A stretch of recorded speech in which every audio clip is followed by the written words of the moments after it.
మనుషులు మనల్ని చాలామంది ఓదారుస్తుంటారు, ఆదరిస్తుంటారు. బాధపడకండి, ఏడవకండి, అలా మీరు షింక్ అయితే ఎలాగండి అని చెప్తుంటారు. కానీ మనము ఆధారపడడానికి, నమ్మడానికి మనకు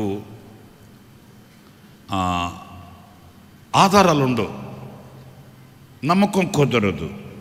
ఇంకొకటి, ధైర్యంగా ఉండండి, ఏడవద్దండి, కన్నీళ్ళు పెట్టకండి అని చెప్పేవాళ్ళు కూడా కన్నీళ్ళు పెడుతుంటారు. అంచేత మనం మేలు పొందలేము. కానీ ఈ మాట చెప్పేది ఎవరు అనంటే అద్భుతం చేయగలిగిన దేవుడు. ఈ మాట చెప్పేది ఎవరంటే సృష్టించగలిగిన దేవుడు. ఈ మాట చెప్పింది ఎవరు అనంటే మన బ్రతుకులలో దేనిని చేయుటకైనను సామర్థ్యత గల దేవుడు.